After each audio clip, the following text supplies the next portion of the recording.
All right. Good morning, nerds. This is episode 13 of the Unity Gameplay Basics tutorial series.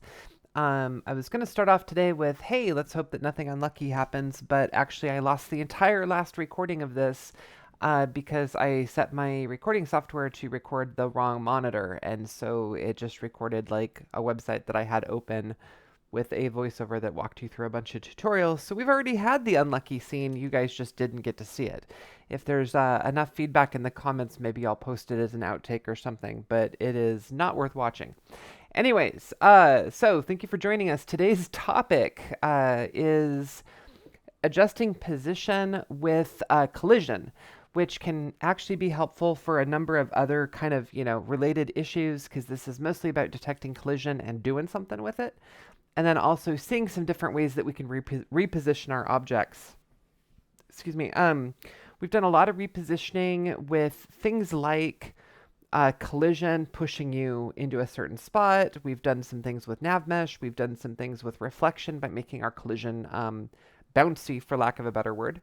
But one thing that we haven't really done is said, like, almost like a respawn system or something like that. And that's what we're going to create today. For this tutorial, what I'm going to do is the logical scenario, since I've got kind of a sort of a side-scroller style thing going here, at least nearing that theme with this character, is I want her to like fall into, and the piece I have is going to look mostly like water, so we're going to say like falling into water, and have that, respawn her somehow. Uh, but to make this easier for me to demonstrate and have some little bit of control over, I'm also going to teach four-way movement, or actually technically eight-way directional movement, to help to make it a little bit more controllable for me. Like when I run, it won't just drop around the gravity and things like that. So we're going to actually start off this particular project dealing with that part of it. So we're going to go ahead and add some code to her. Right now, she can move right and left. When she moves right and left, she also plays the music. For the record, I have my microphone or my speaker out on the computer is not recording, so you won't be able to hear her music, but it is actually there still from the last couple of tutorials. I think that was the sound effects tutorial that we did. I think that was episode 12. But it might have been episode 10 when we did background music. I don't quite remember which one we did that code in. But anyways, that's still left over, and I'm actually going to show you guys how to disable that today too. So there's quite a few new useful bits in this one. So we're going to start off, I want to make her, again, be controllable on both axes. Right now she can only move left and right. So we're going to start off by looking at her code, and to get to that, I do have Visual Studio in the other window, and I could just Alt-Tab into that if I wanted to, or Command-Tab since I'm actually on a Mac. But rather than doing it that way, just to remind you guys of the way to do that if Visual Studio is not already open, is to find that script in my inspector. It's not attached to my player. And again, just double click on it in the script box, not in this header area. So I'm going to go down to this script box here. Let's see if I can get the hover doesn't want to work today. Anyways, double click that, and that's going to open up. Okay, so to move her left and right, we've already got this code here. This is from several tutorials ago. And we've got it moving on the we're getting the horizontal axis, and then we're just moving her vertical at 0. And so what we're going to do really is just do a quick copy paste edit here. So I'm just going to copy paste this code that moves her in the horizontal direction. So we're going to do a Control C or a Command C if you're on a Mac, and Control V. And I'm just going to change horizontal to vertical, and that is with a capital V. And that should give us what we need here. And I've replaced the 0. You'll notice there's no more 0 here. I've replaced it. Now, I'm normally, if I do something like this, I want to demonstrate what went wrong because I didn't complete the line. But this time it's not going to be immediately apparent. What's going to happen here is I'm moving both horizontally and vertically. Sorry about the yawn there, guys. But I'm moving both horizontally and vertically, and what you won't really notice, especially on the YouTube viewing screen, is that if I move diagonal using this code the way I have it right now, what'll happen is she'll actually move slightly faster in the diagonal direction than she does in the forwards backwards direction, because she's basically getting the, as a crow flies version of it. And so if you kind of break down that math using the Pythagorean theorem, we would find out that if she's moving purely diagonal, like if I hit up and right at the same time, she's actually going to move at a rate of a total distance of 1.4 instead of the 1 that I want her to move. So we're going to kind of fix that, okay? And to do that, what we're going to do is we're going to use a thing called unit vectors, or in Unity parlance, what we would call normalized vectors. And a normalized or unit vector is a vector with a total distance of 1. And so what we're going to get down here when we do move vector is we're just going to use the built-in normalize function. This is creating a brand new vector 2. And because it is a vector, it has a series of functions built onto it provided by Unity. And one of them is the normalized parameter. Now you're also going to notice if I start typing this in, I have two options. I have normalized with a D, and then I have normalize with no D. And it also has a capital N, and you can kind of see the P and the M's here. The M means that it is a method. And so if I was going to do this one, please don't. It's not the correct answer here. But I would actually have to use normalize and the function parenthesis there. But in this case, what I want to do is normalized, and that's going to give me the correct answer. What this will do is it will temporarily, and I generally prefer normalized with a D, because it won't change the original vector. And sometimes I just want to know what that original vector does. The downside, which is not really relevant in this particular project, but I like people to know what they're, know why they're making the decisions they're making. The downside of this is that every time you do this, it basically has to do a square root, which is a very expensive calculation in math. It's like the one thing you want to try to avoid at all costs. For this, if you're going to unit vector something, you pretty much have to do it at least once. But if I was going to be using this vector over and over and over and over again, this vector being this one, I would consider using normalize, which will convert it permanently.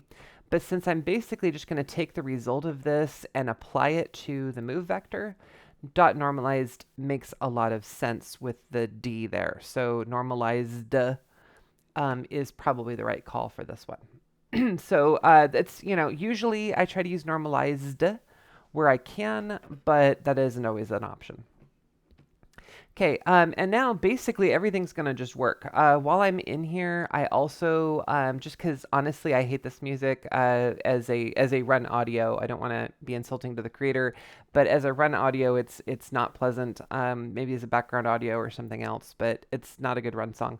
So I'm gonna do a double slash here, and that is gonna turn this into a comment, which means the compiler is basically just gonna ignore this line of code. But the nice thing is I didn't delete it, which means if I choose to later on say, oh, no, I do want it after all, I can just put it back in. This is a great troubleshooting tool.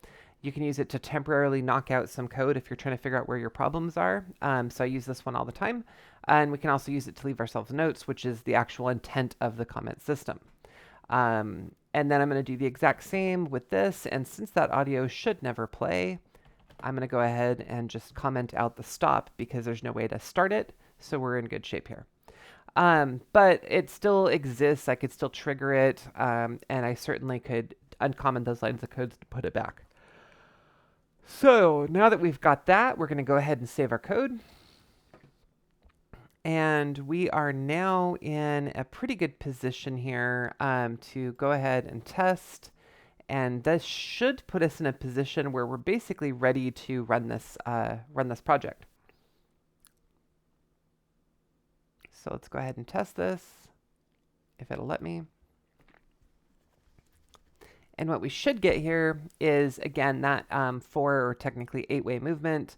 I can move her right, I can move her left, I can move her down, I can move her up, and I can move her on the various diagonals. Hang on, my controls are, or my ability to control things is not very good, but it all works there.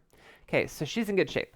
So the next thing we're going to do is add some things for her to collide with. That'll allow us to do some testing here.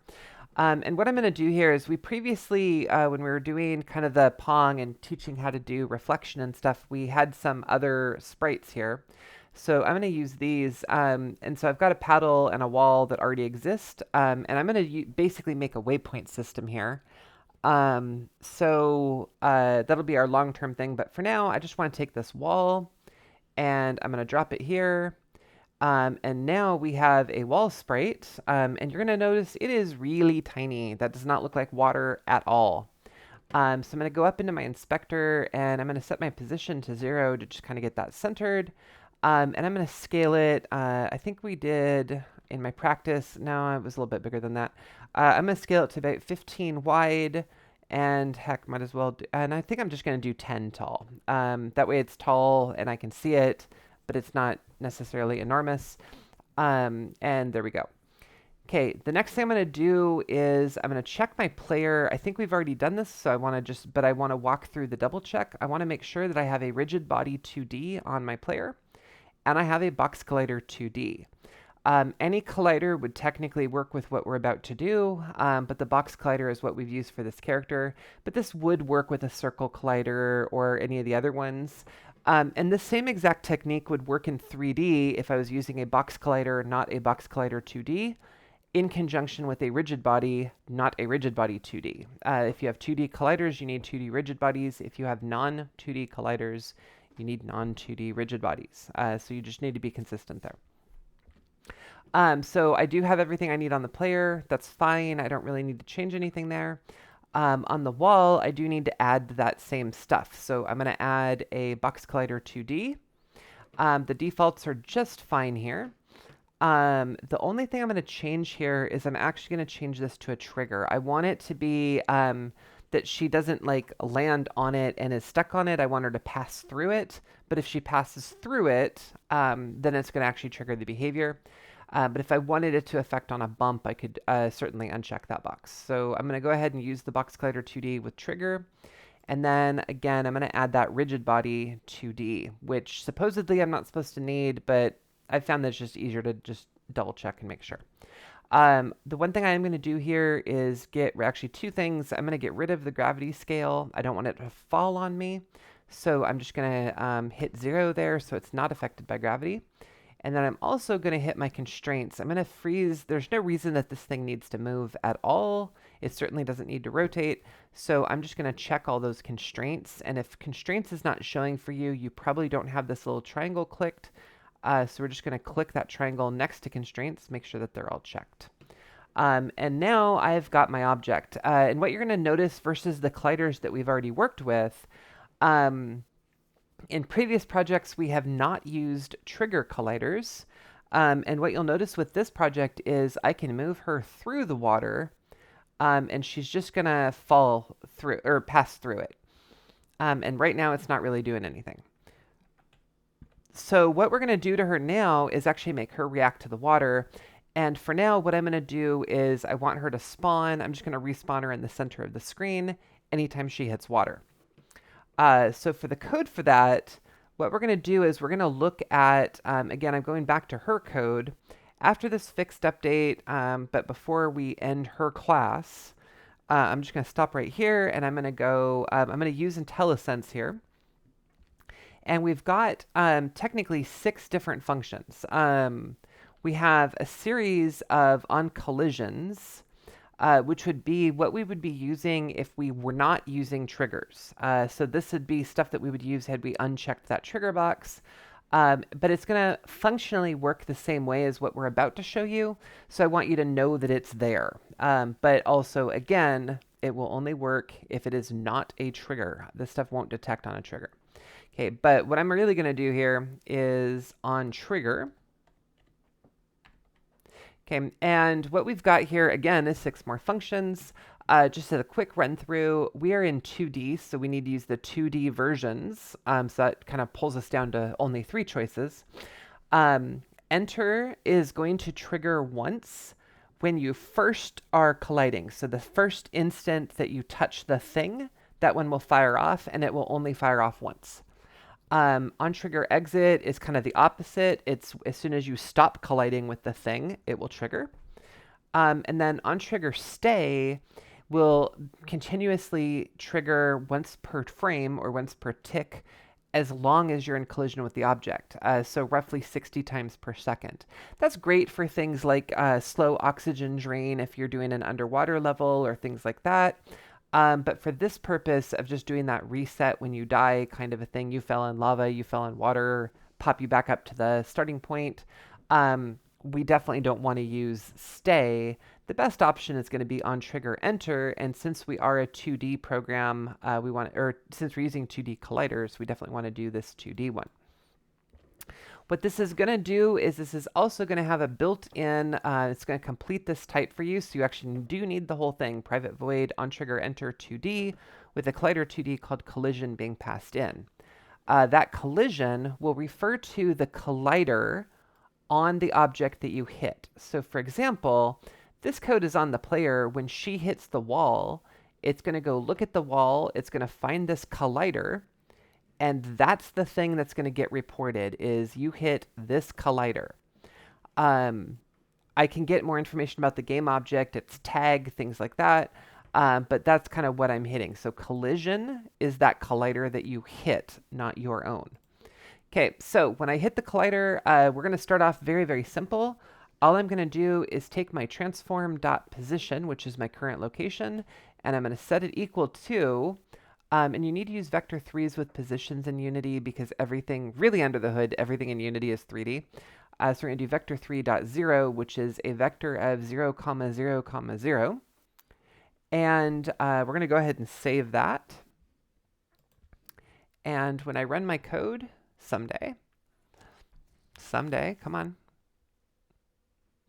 What this should do is everything is good right now. When I get rid of the little spinny wheel of death here. There we go. Everything is fine, but as soon as I hit that spot, it's taking me back to 0, 0, which is the center of my screen. Okay, that's a good starting point. But let's talk about reality, okay? How do I really want to use this kind of thing? Typically, I don't want to start at the 0 point of the screen. What I really want to do is start, for example, in her starting location, right? Like I want to knock her back to start when she falls into a pit. And so what I'm going to do here for starters, no pun intended. Actually, let's start off with another one. Let's say I want it to just pop her out of the water up high, but relative to where she already is, okay? So we've got a couple different techniques that we're going to do, and we're just going to kind of do them in a row so you can see the different possibilities here. So what I want to do next is make it so wherever I land in the water, it pops me up to about here, but directly above where I fell in. And so for that, what we want to do is we want to look and see, I want her to be about where her starting point is, which is y 2.28. I'm just going to go to 2.5. I don't mind if she starts off a little bit higher. I think it'd be better if she was up here a little bit more. So we're just going to go 2.5 for her y. And so instead of this, what we're going to do is we're going to kind of tinker with this number a little bit. And I'm going to be like new vector 3. What I want is my current x position. So I'm going to go transform.position.x. My y position is going to be 2.28, or I'm sorry, no, we decided 2.3. And that's a float value, so I do need the f there. And then 0 in my z-axis, because again, it's a 2D program. We aren't really paying attention to our z-axis. So we're going to go ahead and just use the 0 there. Save that. And this is going to give me, I can't think of any games offhand, but I've seen a few games, like the old school Nintendo Ice Climber, where when you fall off of somewhere, you basically appear directly above where you went in, if I'm remembering that game right, but it has been a while. But basically, if I fall down, she's landing there, but if I come over here and fall, she's just kind of teleporting straight up from where she was. And that's a good start. But the more common scenario really is we're going to teleport her back to, for example, maybe her starting position. So I'm going to go, again, look at my player. She's at -573. I'm just going to round that off to -6. And so instead of doing something like this, really the more common use case is going to be something more like negative 6.0f, which again, we need to have float values. We're going to save this. And again, I've just saved. And what we're going to do is we're going to see that one, and that should take her basically back up to this top left corner of the screen every time she falls in the water. Let's try that again. Okay, so if I go straight down, again, she'll pop straight up. But if I come over here and fall down, again, she's kind of going back to her starting point no matter what happens because we've coded that in. So that's pretty great. The challenge here is what happens if the designer later on moves her, like, hey, this isn't the starting position anymore. We've decided to go literally a different direction with this. So I'm going to move her over here now. And what's going to happen? Well, since I didn't change the code, we're going to have a big problem because, she goes back up to that top left corner. Now, this is especially bad, for example, if I started making this a two-player game. Maybe one character starts in this corner, one character starts in this corner, and I would actually have to write two different scripts with two different locations in order to pull this off. And that's just bad design. Okay, we don't want to have to do that. And I could do some really complicated things with if-then statements. If your player one, do this. If your player two, do that. But there's actually a much, much easier, smarter way. Actually, there's a couple different ways that we could do this. And so we're going to start using variables. So I'm going to go back up to the very top of my player controller script. And in the variables area here, I'm going to go public vector3. And we're just going to call this start position, start pause, is going to be equal to, that'll be a new vector3. And we are going to position that at negative 6.0f. Was that negative 6? Hang on. Yeah, negative 6.0f. Comma 2.3f, comma 0. And now that we have that vector basically set in our starting position, and note that we used public there, and that'll come up in a second. Instead of assigning to a new vector3, I can say start pause. Whoops, try that again. Okay, start position. And if we save this, the cool thing is we're getting a double whammy out of this. Number one, it's kind of set up for me to work off that left side. But the number two thing that this is going to do, it's going to make it slightly better for the designer. And only slightly. There's actually some other improvements that I want to make, and we're going to make those in just a moment. That'll make this even better. Okay, but for now, we have the start position. Do we? We have a start position. It's right there. And again, I'm setting it. It's negative 6, 2.30. Again, if I run my game, really it's not going to change a whole lot in its appearance right now. But the cool part is I've changed it so that the designer can still edit things in the inspector. And now to change the code, or not to change the code, but to change that starting position, I think she's about positive 6. So all I've got to do is really get rid of that negative sign.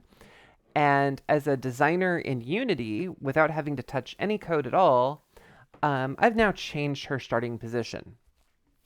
So now when she resets, she should default to the top left. And the nice thing is I could make two separate objects now. One that was assigned here, and for example, I would need to do some key code work and things like that, but I'm just going to duplicate her real quick. I could have one of them be doing the negative 6 version, and then the other one doing the positive 6, and now I've got them both defaulting to their correct spots. I didn't walk you through that duplication because I'm actually going to delete her now. I don't actually want that to be there. So we're just going to go ahead and delete her and just stick with our original. But there's a nice little bonus as we can set that.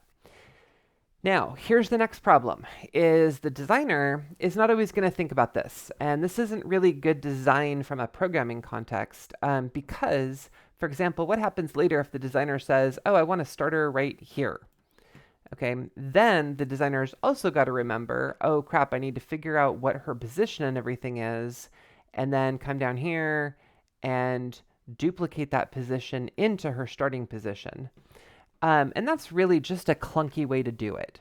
So here's what we're going to do instead, and this is better practice, is we're just going to say, hey, wherever this object starts when the game loads, we're just going to make that its starting position, and she'll always just reset there. And that way, whenever you just create a new one of these objects, maybe I make a 4-player game or something like Smash Brothers or something like that, we could have more than a couple players in there. Wherever that player starts will become its starting position. So, and that's actually really easy. If anything, I think it might even be easier than this whole manual setting garbage. And that's something I try to practice in my own design, is the less often you can set things by hand, the better, really the better you're doing as a developer. So with that in mind, we're going to go back into our code. And we're just going to make 2 quick edits. The first one is I'm going to get rid of all of this stuff after start position, because all of that stuff is being typed manually. I don't want any of that. And the second thing is in the start function, we've got these things that basically, like our original get components and things like that. What I'm going to do here is say start pause, and we're just going to set it to wherever we are when the game starts, which is, since the start function runs when the game first starts, that first frame is going to get that data. So we're going to say transform.position is our starting position, because that just kind of makes some sense, right? When we start, we'll set our start position to wherever our position is right now. Okay, so that's to set it once, and it'll always, or it'll know that position. And again, if we save that, we're going to be in really good shape here. So let's see here. Okay, so again, we're going to run this eventually when it lets us. Come on, there we go. Okay, so we're gonna run this thing, and when we start, notice I'm about the center. You can kind of see where she is right now. If I move over here, I will always be in the center. But the cool part is now if I start her over here in the top left corner and just click run, I didn't edit anything. I didn't look at the inspector. I certainly didn't look at any code. I'm already set up so that if I die, she automatically goes back where she started from. No further code or inspector adjustments needed. And again, I could move her around to like any position I wanted to, and that would still work. So our reset to start is working pretty great, really. I'm happy with that. So now let's talk about waypoints, because that's the second thing I want to do. And basically what I want to do is set up a waypoint so that when I hit it, if I die, I go back to the waypoint instead of going back to the beginning. And that's actually shockingly easy. A lot of my students are like, I know this is probably a really hard thing to set up, but how would we do this? And I'm like, actually, it's not hard at all. Let me show you. This is so easy. And so let's take a look. What we're going to do, again, I'm going to take that paddle, and we're going to pretend that this is like a waypoint flag, kind of like what you'd see in, I think it was Super Mario Brothers 3. It might have been Super Mario Brothers World, but they've got these little like vertical poles that you can hit periodically through the levels, and it'll just be like, oh, this is your last save point. Obviously that's a really tiny one. So we're going to scale that up to, if you're using the paddles that I made earlier, scaling that up to about 10 by 10 is a good call. And here's our nice little paddle. And again, we're going to use that as our waypoint. We're going to add our components. I'm going to add, again, a rigid body 2D. Just like I did with the other object, I'm going to set that gravity to 0. And I'm going to hit all 3 constraints under that little triangle there. And then I'm going to add the collider 2D, or the box collider 2D component. And again, just like I did with the water, I'm going to set that as a trigger. Okay, so let's see what happens here. What do you think is going to happen when I hit that flag? Is it going to make a waypoint, or is it going to do something else? And let's take a look. So obviously when I hit the water, it's doing what it should have been doing. That's great. But when I go and hit the waypoint, it's also resetting me. Now, the question I'm going to ask, which I realize I can't hear any of you right now, but whatever, I like talking to myself, is why did it do that? Okay, and I want you to think about that for a second. And the answer is because I said in my code, anytime you hit a trigger, go back to your starting position. Well, that's a trigger. That's a trigger. What we need to do is figure out a way to differentiate these two objects. Did I hit a waypoint, or did I hit the water? And there's a lot of ways to solve this problem. I can't even think about how many ways there are. But for me, I think the most straightforward one that's the easiest to understand is by adding tags. Now, this system is not very flexible, so if you're trying to add really, really complicated objects and really complicated behaviors, this might not be your best move. But it's fast, it's easy, and it's clear, so I'm hoping that it'll make sense in a tutorial standpoint. And you can always get into the nuances of tags later. But basically, what we're going to do is we're going to go up here and we're going to look at tags. And I don't like any of these. My options are respawn, finish, editor only, main camera, player, and game controller, and I don't feel like this is any of those things. Now, I don't remember if we added tags in any of our previous tutorials. Honestly, it's been a while since I've looked at some of them. So I'm just going to go to this add tag function. We'll walk through how to do it fresh. Again, I'm going to go to add tag here at the bottom. So I'm going to click on the tags box. I'm going to go down to add tag. And in here, I've got an empty list of tags. And I'm gonna just go ahead and add two. I'm gonna add one called water. Note that you can use, it's not case, or I'm sorry, it is case sensitive, but it doesn't matter which one you choose. So I'm doing water with a capital W, and my code will match that.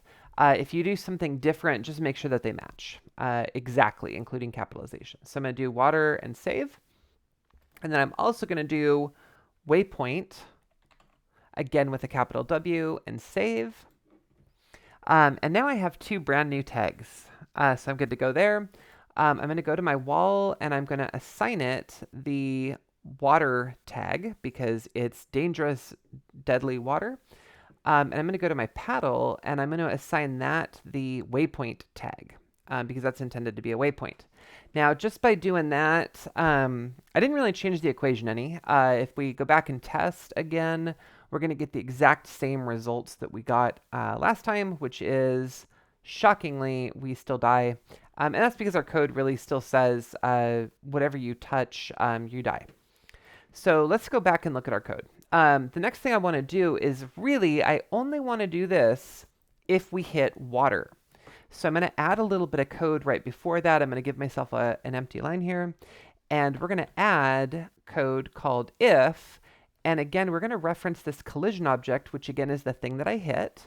We're going to say collision dot, and there's a function called compare tag. And there's a lot of different ways you can check tags. You can use the equals equals method.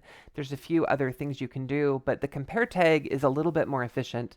So I'm going to use compare tag. And this is going to return true if the tags match whatever I type in. So I'm going to go in quote marks, and I'm going to say water. So if it is water, and we're just going to add some curly braces around this to better define things. Let's try that again. And so now we've got if we compare tag inside the water, or I'm sorry, excuse me, if we compare tag with water inside the curly braces, then we're doing our transform. We're going to go ahead again and save that. We're going to test. And hopefully when I hit the water, I die or respawn. And when I hit the wall or the paddle here, waypoint, nothing is going to happen. So let's see if that works out. Okay, so I'm going to hit the waypoint first, and look at that. I am walking right through the waypoint with no ill effect.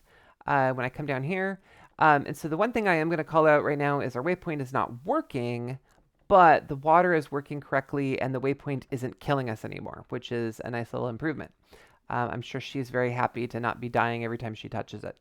Okay, so we're going to go back to our code again, and we're basically going to do the same thing. Now, when you do multiple ifs that are not related to each other, or at least similar ideas, like if it's this one, it can't be a waypoint. Because if it's water, it's not a waypoint, right? And so to make it not have to do checks constantly and more checks than it needs to, I'm going to use the else keyword. So I'm going to do else if, which is like if it's not water, then try this. And again, we're going to do collision.compare tag. Excuse me, let's try that again. Compare tag, not composite. And then again, in quotes, we're going to type in waypoint, note the capital W, and some curly braces. And now let's think about what we need to do here. Now this one is like some easy code. This is no challenge whatsoever because all we're going to do here is add code that basically says my new starting position is wherever the waypoint is. So we're going to do start pause equals collision.transform.position. And so we're basically saying, hey, our starting position is wherever your position is, waypoint. And so we're going to go ahead and save that. And we're going to run this. And now, let's try running again. Is it going to run? Someday this will run, and then we can actually talk about this. Cool. Oh, I accidentally stopped it. Okay, let's try this again.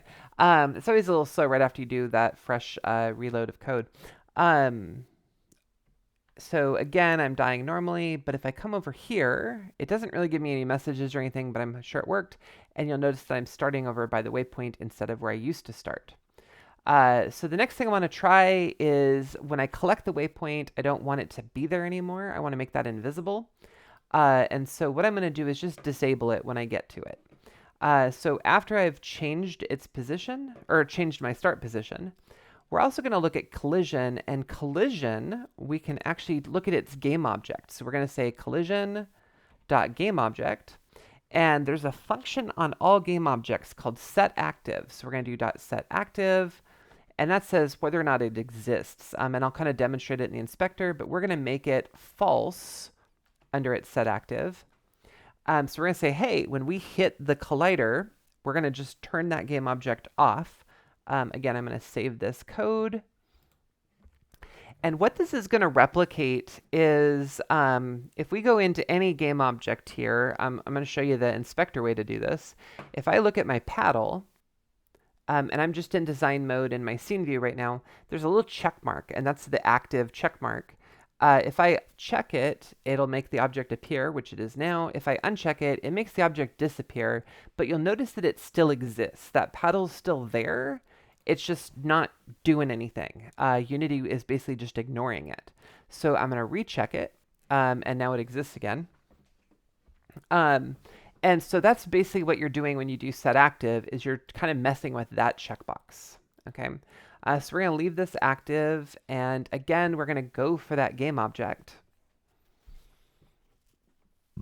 Or we're going to try to hit that waypoint. I'm going to run over, and I've collected the waypoint, it's disappeared, and now when I respawn on that object. Okay, so the last thing I want to do is talk about some of your bigger games, especially open world games, might have multiple waypoints that I can hit multiple times. Okay, and for this, this is actually the easiest thing in the world because we've done all the heavy lifting here. To make this work, to make it more visible and apparent, actually, you know what? I'm not going to do that first. Let's just do this. Okay, what I'm going to do is I'm going to duplicate this paddle. And I want you to kind of pay attention to what's going on in the inspector because it won't be obvious when I hit the keystrokes. But I can right-click and say duplicate. Or I can do my preferred method, which is on the keyboard, I can hit Control-D or Command-D on a Mac. And you're going to notice a new one appears, and it automatically selects the new one. So I'm hitting Control-D right now. And you'll notice I've got paddle 1. That's the duplicate. The original paddle is still there, but it's in the exact same spot because it's a duplicate. So I'm just going to drag this one over here, and you'll notice, hey, like I can definitely see that. I'm going to move her a little more to the center just to keep her off the way. But I've got my new duplicated one, and I'm actually going to set up a couple of these things. Just kind of putting them around. Let's put this one. You can kind of just barely see it up there. It'll be mostly off the screen, but that's okay. Let's put another one up there. Okay, so I've got a whole bunch of different, let's get that in a little bit more, and that in a little more. And let's move her just down just a little bit. Okay, so basically, just by using Control-D, I've created 6 different waypoints. And the fun thing here is I can kind of collect them in any order. So I'm just going to grab a couple of them here. I'm going to grab that one, and you'll notice that it disappears. If I die, it's teleporting me there. I'm just going to grab a couple of them. That'll make me spawn in the top right, and then I collected the bottom right. And now I'm going to collect those two, and it will always start me up there. And now there's no more to collect. And that's great if you're doing a more linear kind of a project, right? You just want to line those suckers up, and then whatever ones people hit, it'll just keep the most current one. But like, I've been playing a lot of Diablo 4 lately, and depending on where you are in a zone, it may trigger a waypoint so that way you die and respawn close to where you died. And you may go back and forth over the same area multiple times, so we don't want those waypoints to go away. And so what we're going to do here is I'm going to go back into my code. Again, I'm going to use that comment trick. I'm just going to get rid of this set active equals false, or set active false rather. Again, we're going to save this. And I think this is probably where we're going to end for the day. But go back into our code. And this is more Diablo style. I definitely, for a Diablo style one, I would make those waypoints invisible. They'd probably be really big and cover a lot of ground, but you wouldn't be able to see them, so you wouldn't know when you've stepped on one or not, but then you would respawn in the middle of it. But here we go. They're not going to disappear when I hit them, and that's intentional this time. And actually, I'll show you how to do the Diablo style, so I guess we'll keep on going. But so I'm hitting a few of them, and the most recent one I've hit is this top right one.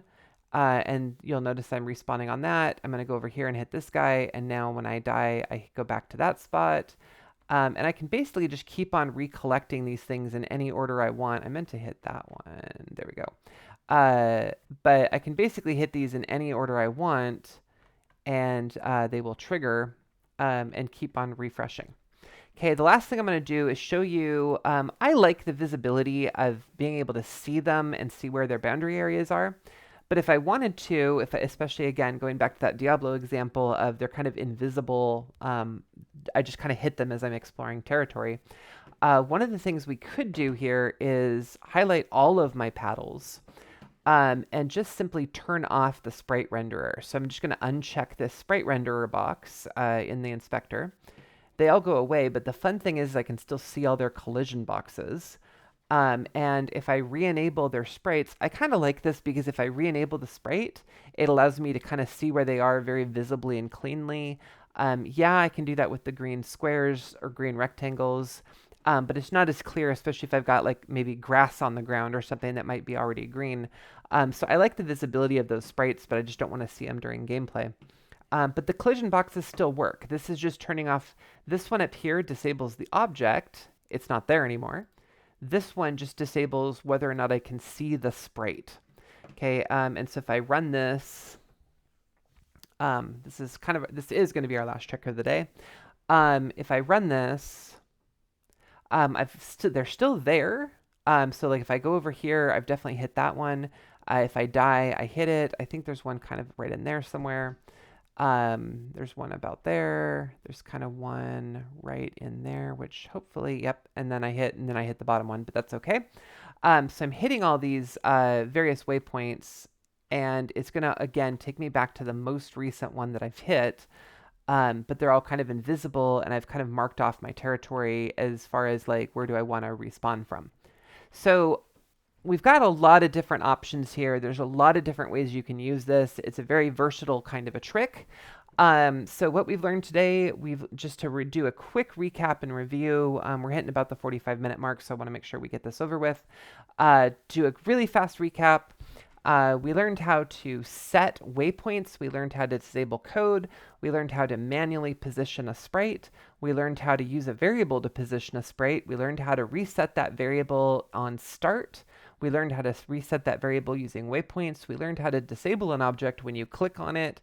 And we learned how to basically set up multiple waypoints all at the same time that either are or aren't visible and do or don't terminate themselves when you hit them. So frankly, there's been a lot in this tutorial. It's all kind of related, but, oh, and we learned how to do vertical movement. So, I mean, we really hit it.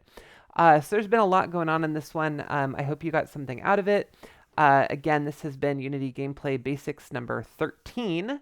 And I'm feeling pretty lucky about it given what I'm seeing on my test screen. So I'm hoping that this video actually works better than the last one that failed.